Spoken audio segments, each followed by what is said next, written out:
Welcome to Meet, Act, and Part, a Masonic podcast hosted by Midnight Freemasons Greg Knott, Darren Lahners, Todd Creason, and Bill Hostler. The views, opinions and experiences that are expressed by the hosts or guests as individual Freemasons do not reflect the official position of any Grand Lodge, appendant body, or Masonic authority to which the hosts or guests belong. And now on with the show.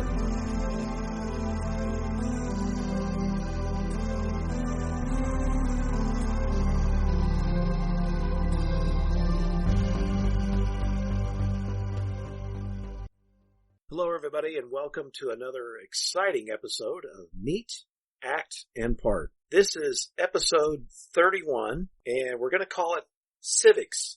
And we'll get into that as to what that means. And so, just two of us tonight, and so let us introduce ourselves. My name is Greg Knott.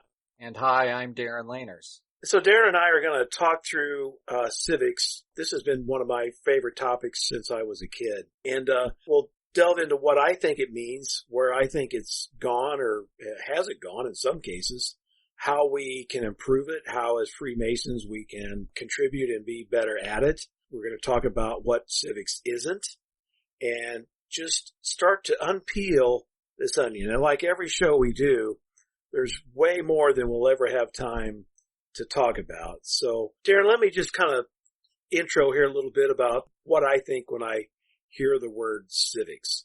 And so just by way of background, many of you know I've been involved in scouting as an adult, but I was also heavily involved as a youth from second grade all the way through high school. And one of the core principles in scouting is to help people be better citizens in the community. And so you spend a lot of time in scouts, not only doing the camping and the Order of the Arrow and learning camping merit badge and some of the others. But specifically to be an Eagle Scout, which I'm proud to be, 3 of the merit badges are based on citizenship. Citizenship in the community, citizenship in the nation, and citizenship in the world. And the 3 of those, their goal is to teach you and encourage you and really require you to get the merit badge to go out and be involved in the world. And so in the community, there's different tasks you do. The nation, obviously, different tasks you do. And, of course, the world. But I think mostly, of course, about community when I think about civics, because that's where most of my experience was. And certainly that feeds into the nation and the world, and we'll get into some of that, too. But civics, so what is it? Well, when I think of the word civics, I think of being engaged in the community. The dictionary definition says the study of the rights and duties of citizenship. And think about that 2-part, rights and duties. That means you have rights. In our case, maybe we're talking constitutional rights and other things, but you also have a duty.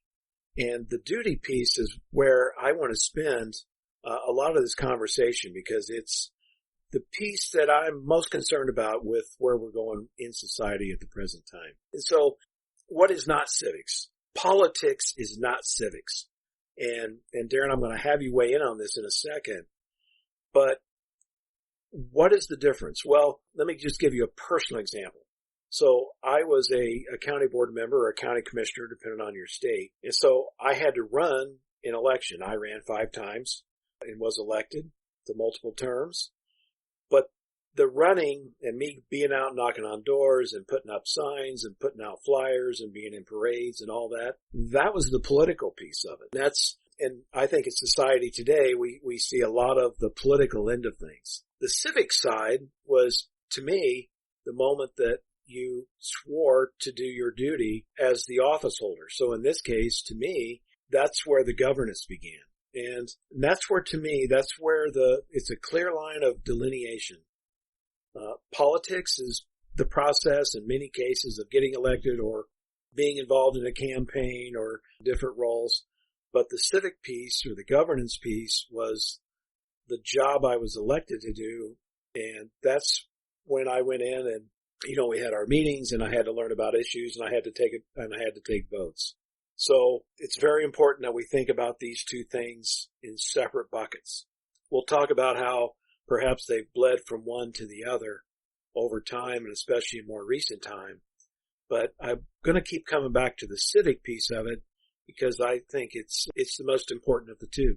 It is the outcome of the political side. It's the outcome of the election, and the politics only matters, and it's only needed because you have to get to the governance piece. And so that's where I want to spend some more time. Some more things on civics. I come from a small town, so we think about the community I remember growing up.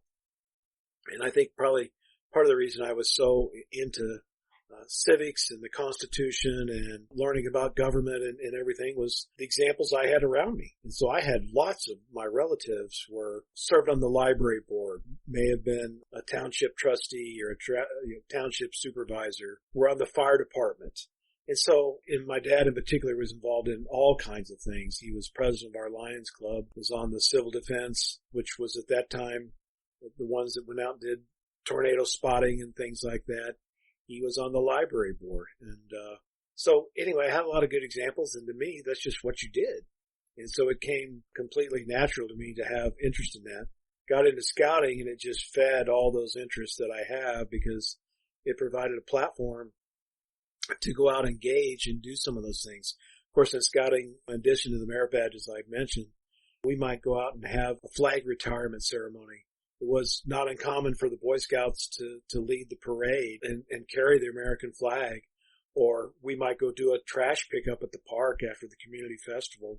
Just all of those things. I remember the Lions Club in particular, which is no longer active in St. Joseph, but all of the men involved in that I knew, and a lot of them were the World War II generation and then my dad's generation. But they would have these big chicken fries.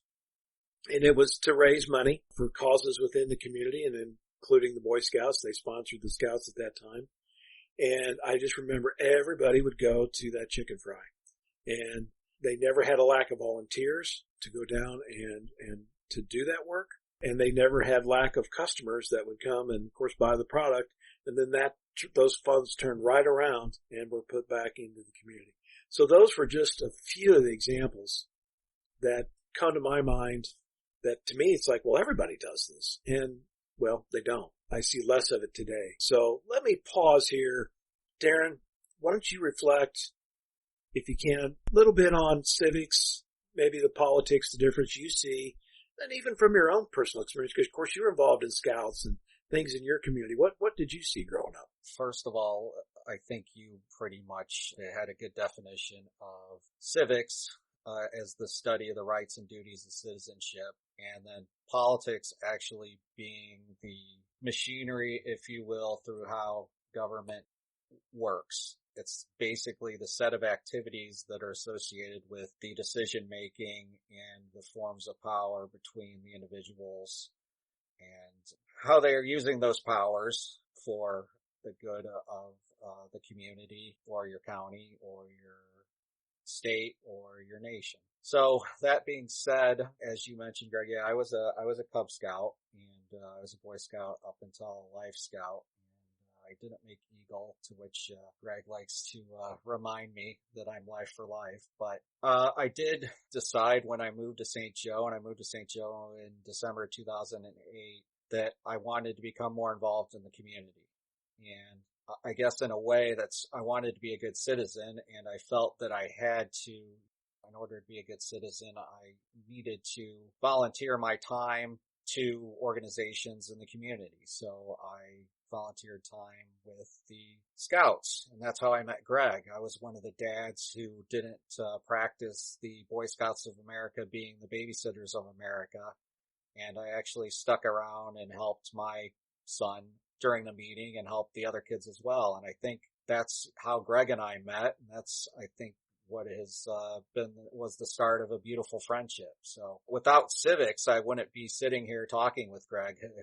So, but also, not only was I a Scout leader, I also volunteered my time to coach soccer. I coached a few levels of soccer while my kids were in soccer, and I tried to be involved in that as possible. And I felt like I needed to give back to the community. Even though I just moved here, I felt like a responsibility, if you will. And I think that's what ultimately being civic minded is doing that. It's being a good citizen, or, and it's the art of citizenship. And, well, what's a citizen? I'm going to go to our ritual here in Illinois. In Illinois, we have unciphered ritual. So basically the only things that are hidden within our ritual book are the modes of recognition and the penalties of our obligation. But in our first degree charge to the candidate, it says, as a citizen, you are enjoined to be exemplary in the discharge of your civil duties by never proposing or countenancing any act which may have a tendency to subvert the peace and good order of society, by paying due obedience to the laws under whose protection you live, and by never losing sight of the allegiance due to your country. And then it also goes on to say, as an individual, you are charged to practice the domestic and public virtues. And I think public virtue goes somewhat hand in hand with being a good citizen. It's also being a good neighbor. And to speak about our neighbor, there's a part in the charge to the candidate before the part in citizenship where it's saying that you have important duties you owe to God, your neighbor, and yourself. To your neighbor by acting with him upon the square, by rendering him every kind office which justice or mercy may require, by relieving his distresses and soothing his afflictions, and by doing to him as in similar cases you would that he should do unto you. Basically practicing the golden rule. And I think in a very, very short summary, I think that civics is all of that. It's being a good citizen, it's giving back to your community, but I think it's also practicing your civil duty and exercising the rights that you have as a citizen, whether those rights are voting or peaceful protest. And I'm going to stress peaceful because I don't want to go into that area. But, we have these rights of free speech. We have these rights that are given to us by the Bill of Rights, and exercising those rights, I think, is part of civics. Now, that being said, and I think we can get a little bit into this, free speech doesn't give you the right to act like an idiot.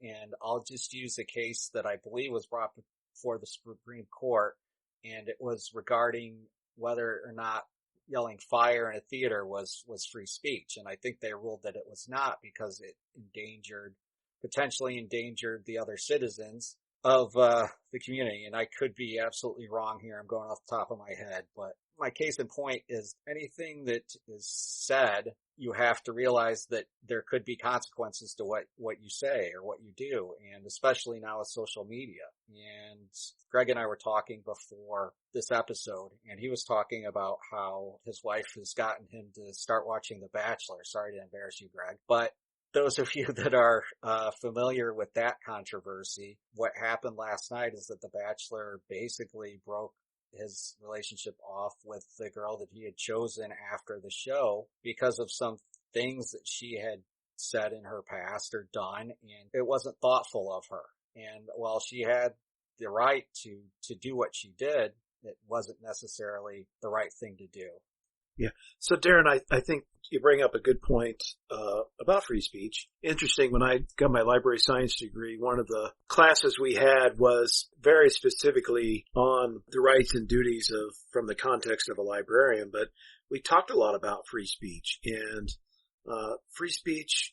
And they always use the example that you used, and that's, the fire in the theater. And basically the point was there is free speech, but it has some limits and boundaries over time that have been developed through case law and other things that imply and really insist that a responsibility goes along with it. So you're going to keep hearing us flip back and forth between the rights and the responsibility. Again, that was that core definition of civics. And, to Darren's point, okay, I only watched one episode of The Bachelor. I promise that was it, just the final. But in the end, it was, as Darren indicated, it was something in the past had happened and they were being responsible and they were being held accountable both. And so it's that responsibility goes a long ways with that. Darren brought up a lot of things in the Illinois ritual as you come through, and it's very clearly telling you that you need to do certain things as you go through the degrees and after you've been raised as part of your responsibility in being a Freemason. And the core of it, what it's saying is you have a responsibility of being a good citizen. And to me, one of the purposes of the Lodge and several other Masonic bodies is bringing home those lessons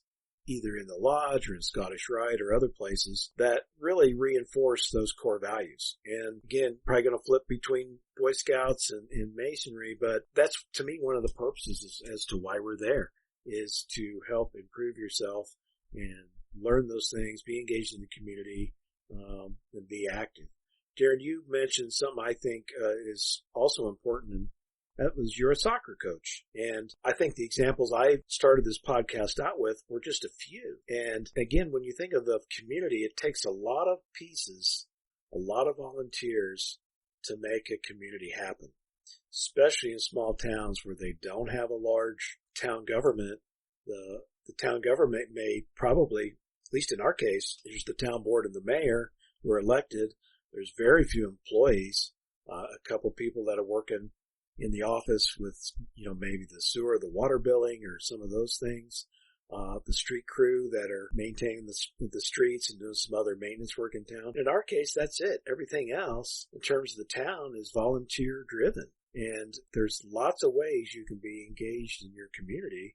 And as Darren indicated, one of those, you could be a soccer coach or baseball or Girl Scouts or the church youth group. There's just countless things.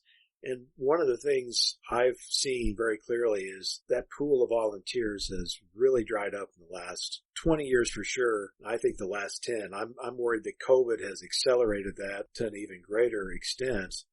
But I've always been convinced that we're going to come back at some point and that pendulum's going to swing the other way. And the volunteering and things are going to start on the other pendulum going up as people see the need to be engaged. But you can't just sit in front of your computer or your phone and claim that to be engaged in the community. Reposting a Facebook meme is not engagement. Whether you might think that and you might get a bunch of likes out of it, but that is not engagement. It's the conversation I had with somebody out here on the road this afternoon and I just met a new neighbor and we were talking about things and getting to know him. It's getting to know those who live around you. It's stopping for a minute and saying hello to somebody or seeing how they're doing or going knocking on the neighbor's door and just checking in with them to see how they are. It might be working in the after school program at the library, helping kids improve their reading skills. The amount of ways you can volunteer and be engaged are endless. And like Darren said, we found ways that are of interest to us to be engaged. And I think both Darren and I can see we know we made a difference, especially in some of those kids who are coming through the scouting program. But again, those are just one of many ways to be engaged. And so the book Bowling Alone, which was written by Robert Putnam more than a decade ago, and the gist of that book was he was talking about the decline of social capital in the communities. And you can see it. I mean, it's the disappearing of not only Masonic lodges, but the Lions Club, the Rotary, Kiwanis, Elks, Moose, you name it, church attendance, all of those have seen a drastic decline in the last 10 to 15 years especially. And I think part of it, they were so strong for so long. And it was just like, we've talked about Masonry and some of the high numbers we had up through the 60s, and then you started to see the decline was when that World War II generation came back. Well, they only knew to be engaged. That's what they had done for 4 or 5 years in the service. And they came back and they kept doing that.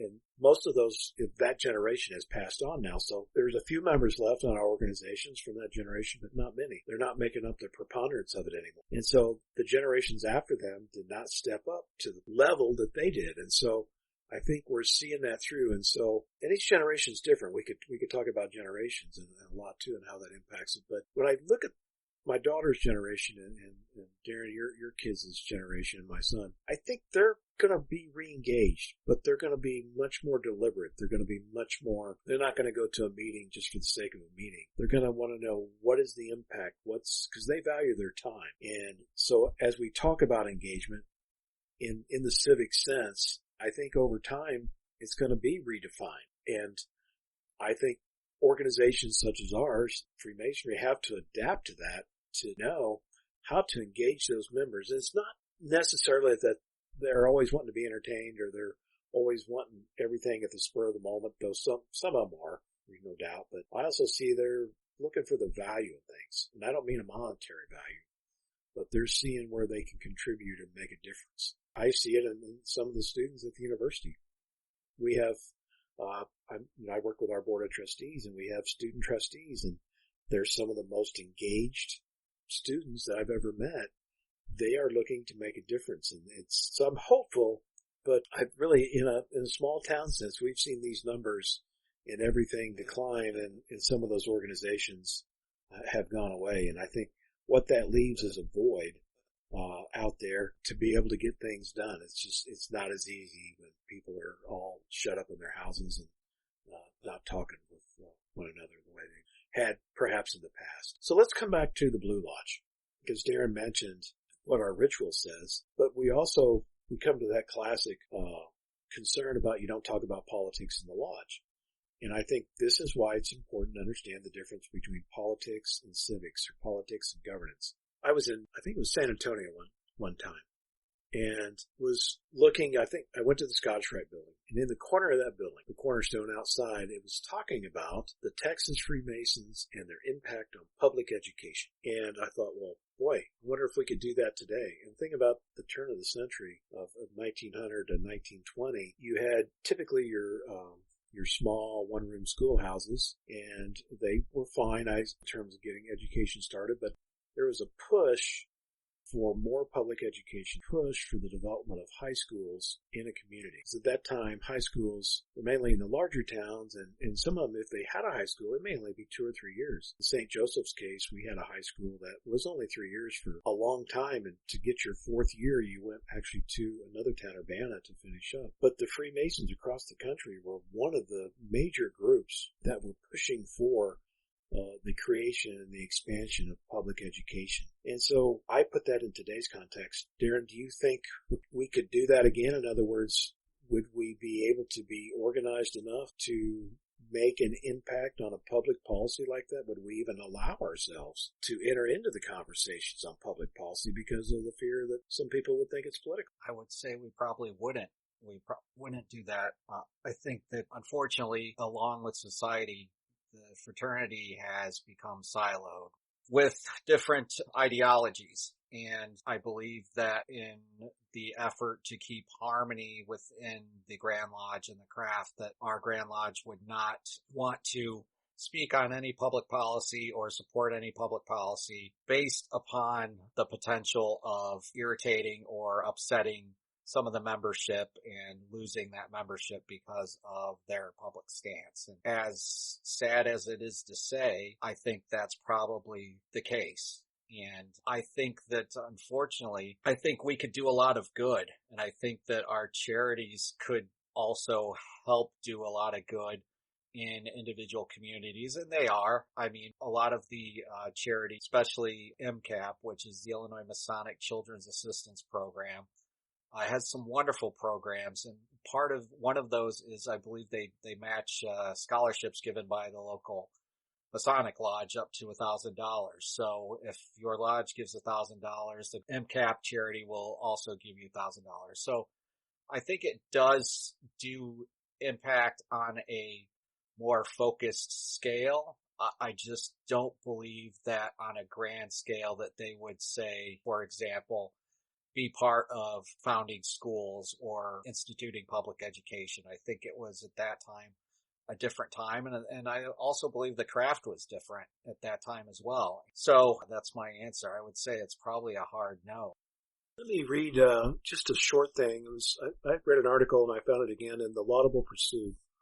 This was from February 2nd of 2015. It's called Masons and Public Education. And it's talking at that time about the early period of colonialism in the country and where the lodges fit in.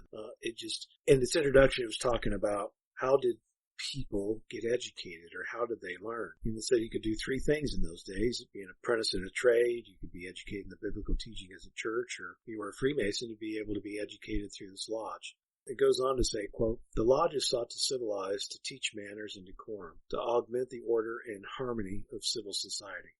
They taught men to speak in public, to keep records, to pay taxes, to be tolerant, to debate freely, to vote, to moderate their feasting, and to give lifelong devotions to the other citizens of their order. And I thought, boy, that quote right there really says the purpose of not only back in the 1770s, but I'd still argue in the 2020s, those things are still relevant. And I think we've let a lot of those slip away over the years.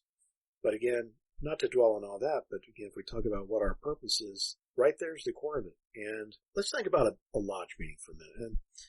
And there's a lot of time spent on Masonic media about how boring meetings are. But I think we forget their fundamental importance.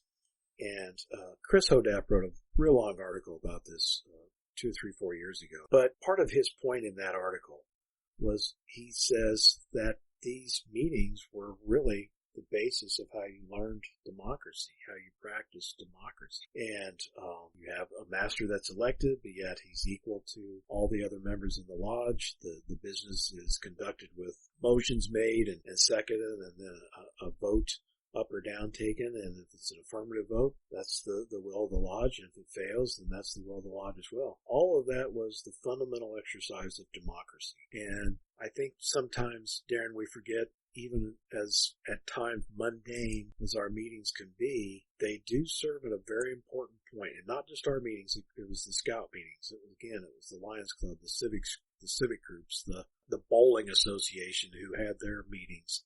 All of those were exercises in democracy that everybody almost was practically engaged in. And as those organizations have drifted away or no longer exist, don't have all those opportunities to practice that fundamental piece of civics that in this case we call a democracy.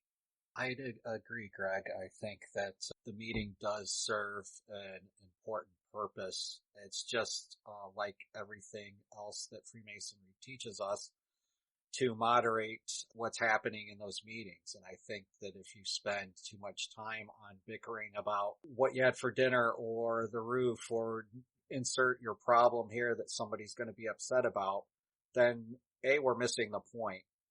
Because I think the point is not only to bring us together and to, as you said, practice democracy, but I think it's also to learn about each other.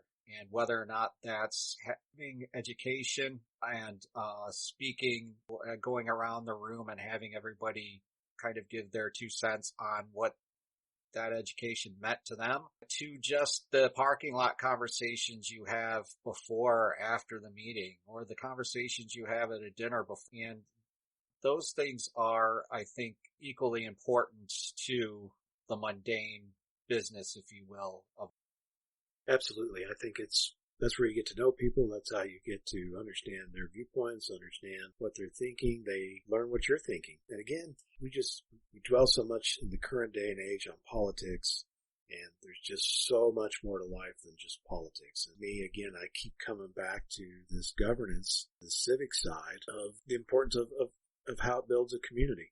Let me go back again to the Boy Scouts and just talk about a few things in here. They're looking at citizenship and community merit badge. And one of the requirements says, discuss the rights, duties, and obligations of citizenship.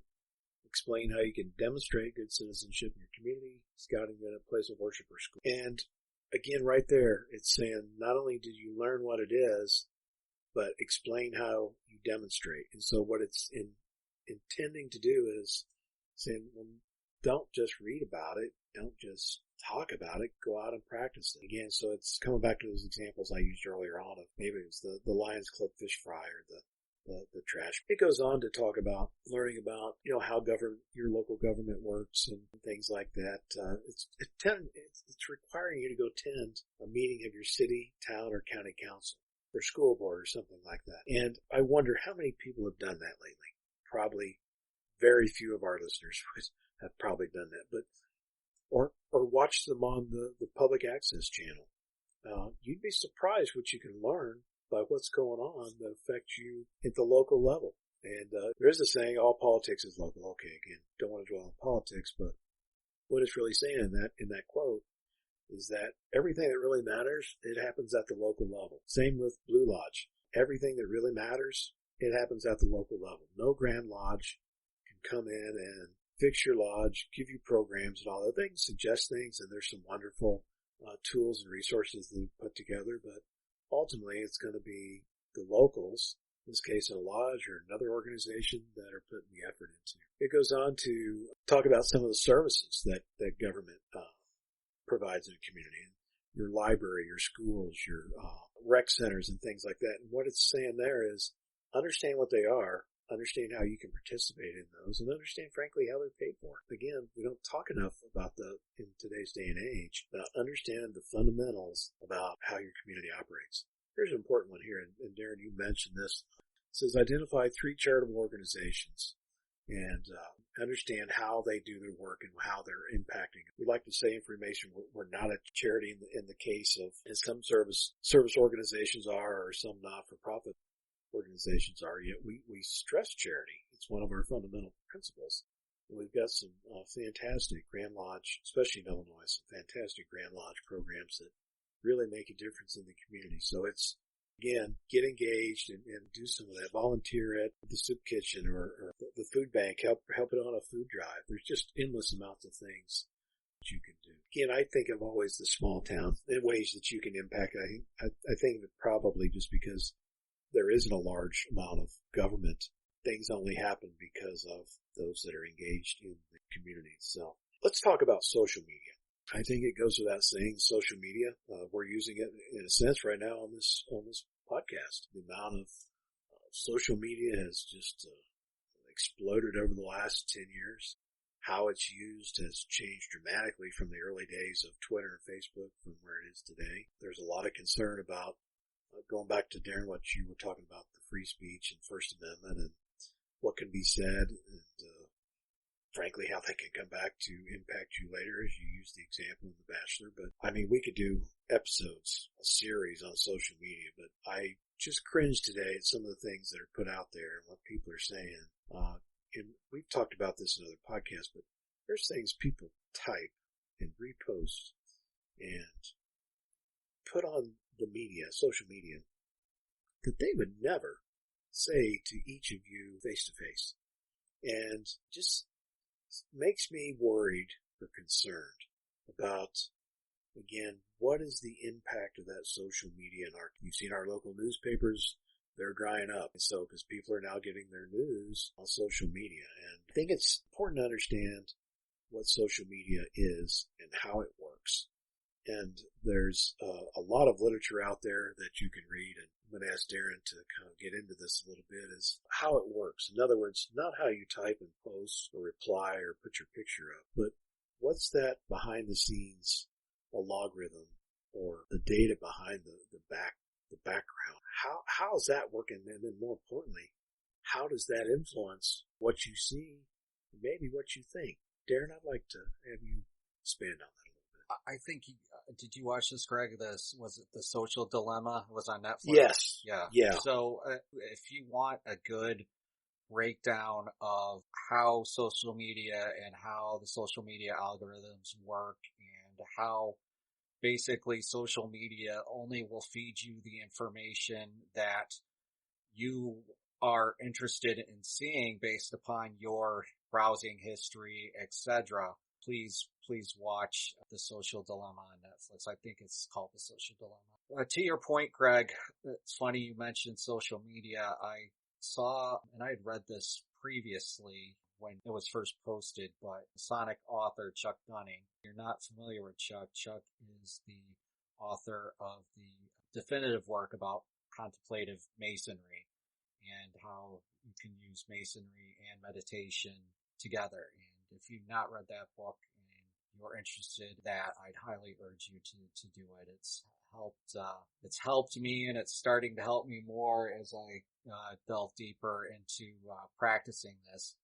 But to the point I was trying to get at, Chuck wrote an article recently on his blog, and you can see it at chuckdunning.com/writings/a Masonic response to media manipulation.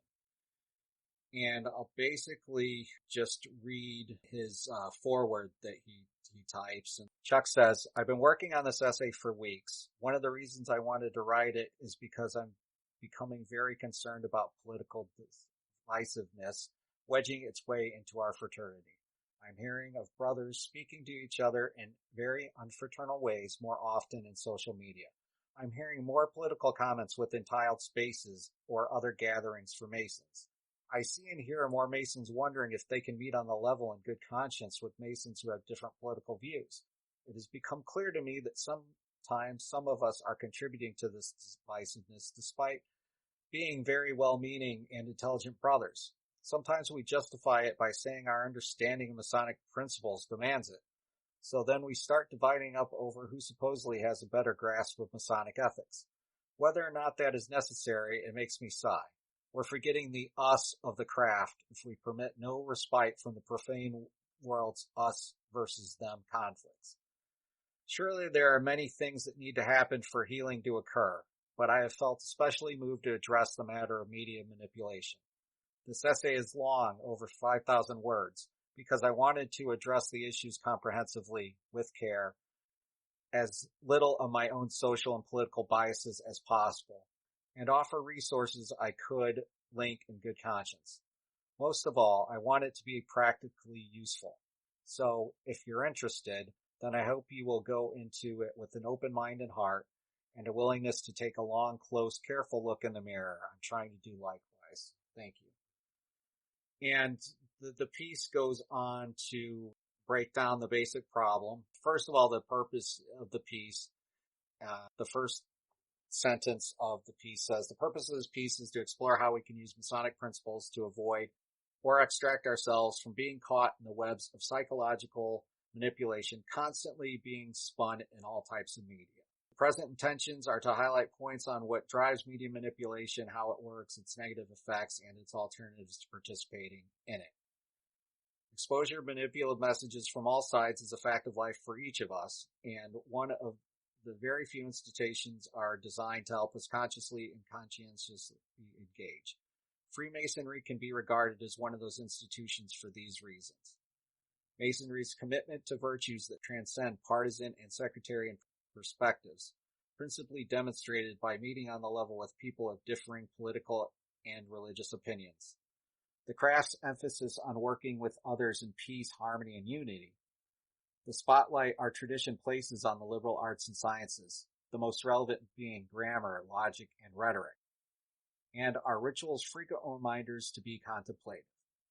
In keeping with Masonic ethics, it should be stated that this essay does not target any particular ideology, individuals, or groups. This effort is not about defending or attacking any positions on any issues other than that of psychological manipulation itself. So, as I said, it goes on to break out what the problem is. Basically, it talks about the lever and fulcrum of manipulative communication, talks about some red flags for manipulative communication, and then it talks about responding to the reality of media manipulation and how you can respond to that reality. I'm just going to read a little bit of this. There are 4 ways of responding to psychological manipulation in media. Try to ignore it, turn away from it, or attack those entities we perceive as manipulators, educate others about the problem, or be more aware and engaged in understanding and managing our own vulnerabilities to manipulation. And he goes on to say basically that the 4th way is the best way, but that not everybody is ready for that. And he basically says the more understanding and skill that's developed with the 4th approach, which was being more aware and engaged in understanding and managing your own vulnerabilities to manipulation, the more one becomes genuinely qualified to pursue the 2nd and 3rd, which was turn away from or attack the entities we perceive as manipulators and educate others about the problem. The 4th response is also the most congruent with Masonry, which encourages us to take responsibility for self-improvement for our own sakes, as well as to improve our ability to make a beneficial impact on our relationship and societies. Then he goes to talk about some of the fulcrums within us that do not help us or help us become manipulated by media. Some of the defense mechanisms we put up, not only when being manipulated by media, but also in general life. And I found this article could also be applied to a lot more subjects in your own life, as well as media manipulation, but manipulation just from other people or outside forces. And then employing the lessons of Masonry. And with that, I'll just kind of also say that after applying the lessons of Masonry, he talks about applied perpetual learning and introspection as part of those, and virtue, and then he reaches his conclusion. So if you can just take, I think it takes about 5 minutes to read the article. I'd urge everybody who's listening, just please read the article with an open mind and take it to heart. And I think that hopefully you'll hopefully learn something not only about yourself, but about what's being done to you on a daily, if not by minute basis, especially on social media. So please take the time to read the article. Well, I think one of his important points in that article is, for the purposes of the Masonic Lodge, is bringing those people, men of different backgrounds, different wealth levels, different educational levels, different careers, different upbringings, different ethnicities, etc., all into one place where they're all equal and on the level. And the whole point of that lodge was to not be the same as everybody else.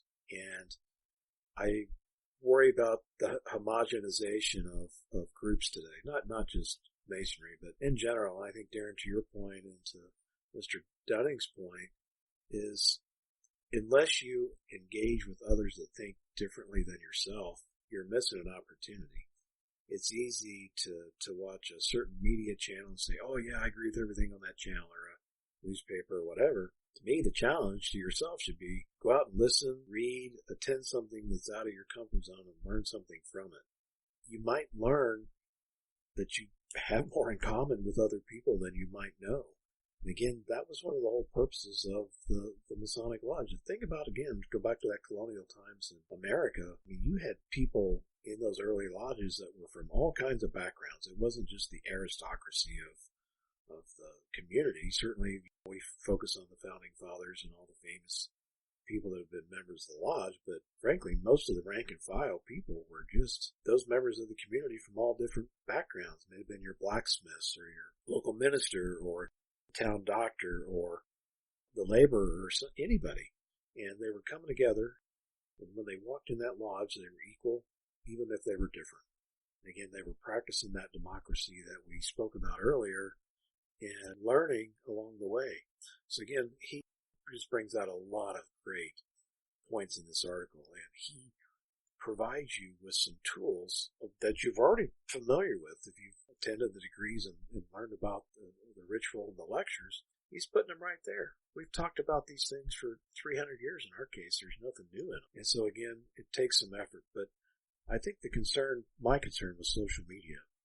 And I had as much time or more than most people on it, but is what it's doing to us in terms of creating tribalism, divisiveness, putting us in camps, only reinforcing those things that we want to seek or believe and don't have dissenting opinions or different opinions or anyway. It's a deep concern, not just to me, but I think a lot of people now across the country. One of the trends I'm seeing is a lot of people are starting to drop social media. And I think the way it's designed, and Darren, you alluded to this with the show that was on Netflix, and that show had a lot of founders of Twitter, Facebook. These were the engineers that helped create it. And they were talking about the way that it works is to pull you in and, in a sense, form an addiction. And so, again, in Mr. Dunning's article, he's talking about ways to get out of that cycle. Because if you spend all your time on it, you will have your beliefs reinforced over and over because that's the way the logarithms on it work. Go back to our discussion about the community. Before social media, you were engaging with people in your church, again in your civic club, could have been the lodge, the Lions Club, the Rotary, etc. Maybe you're a volunteer fireman and you're engaging in the community there. We've lost a lot of that over the last 50 years to a point where I think we're near a crisis situation. But this is where the opportunity of where the Blue Lodge can come in, because it has those principles right in front of you that you can practice and go back out into the world and use. I mean, let's face it, the whole point of coming to the lodge was come in, you learn something, and you go out a better person. That's the fundamental purpose of Masonry. So it comes right back to our topic of what is civics. It's all those things that you can learn in the Blue Lodge, take back out and put them in practice in your community. And it doesn't have to be some grandiose plan or some deep thoughted educational piece. You can do the basics, how to be a better person. Take that and go out and help your community. So I'm going to give it to Darren one more time for his final thoughts in this episode, then I'll wrap up with a few concluding thoughts. All right, thanks, Greg. First of all, it's Brother Dunning. So, Chuck, if you listen to this, you are a mister, but you're also a brother. Greg was just trying to pay you the utmost respect.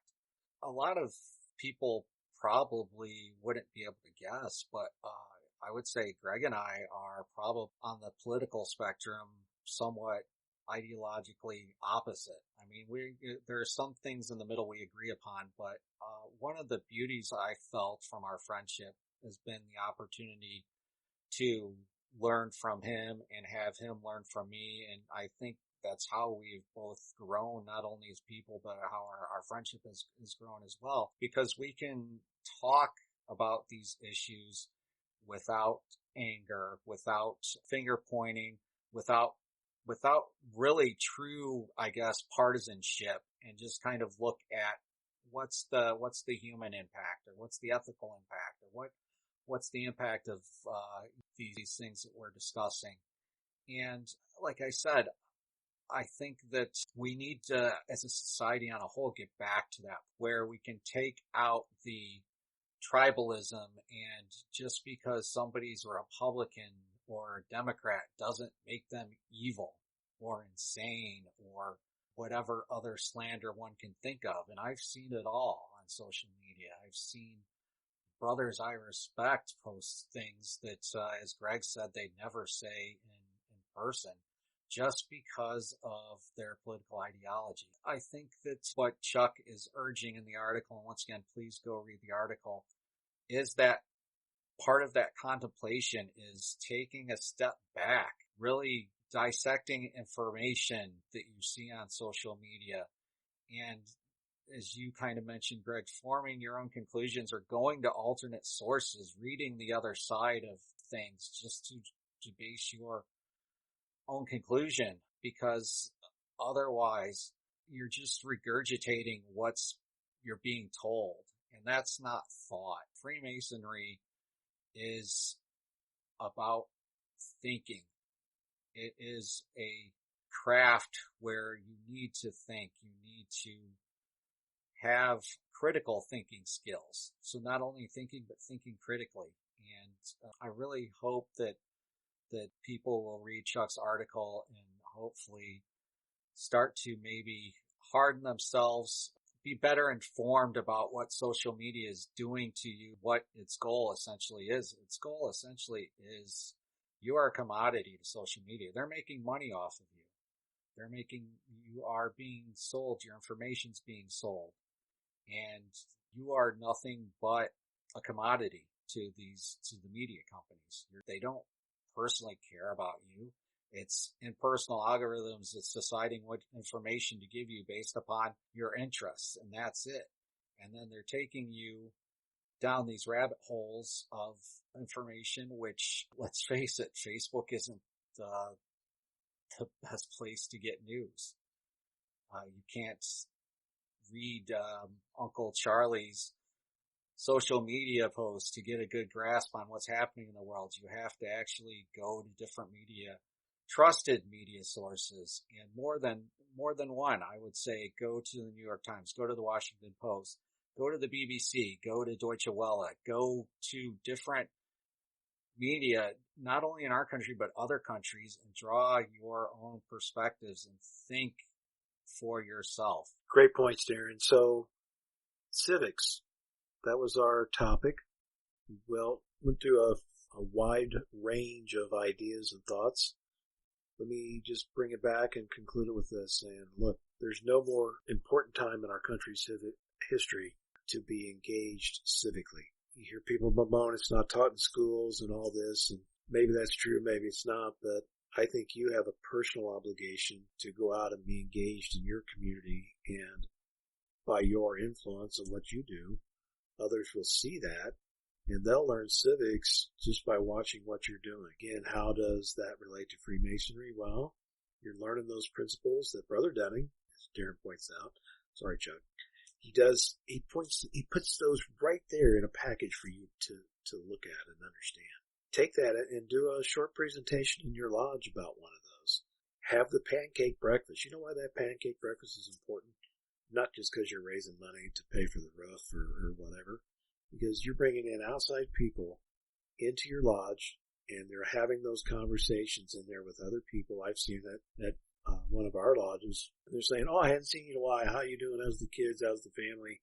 How's, college going or whatever?" And that's the fundamental piece of what a community is. It's relations with one another, learning from one another, living with one another, helping one another, and in our country's case, governing one another. Again, all of those things are taught right there in your lodge. So I could spend a lot more time on the topic of civics. It's obviously something that's very important to me. I've run for public office and held office a number of times, so I was privileged to do that. So that's one angle you can do. Or you can just go knock on your next door neighbor's door, see how they're doing, and say, "Hey, is there anything I can help you with? Can I rake the leaves or whatever?" So it's an important topic. I hope you'll not only read Brother Dunning's article, but just do your own research on it and find out more of how it can pertain to you. And you'll quickly see that the very fundamentals and foundation of the Masonic fraternity are built on civics. So appreciate everybody listening tonight. Darren, I appreciated all your thoughts and comments. We do appreciate all of you that listen to our podcast. We'll be back with another episode soon, and we'll have Bill and another guest. And take care of yourself. Hope you're doing well during this COVID time, and reach out to somebody and see how they're doing as well. Take care, and thank you. Thank you for listening to Meet, Act, and Part.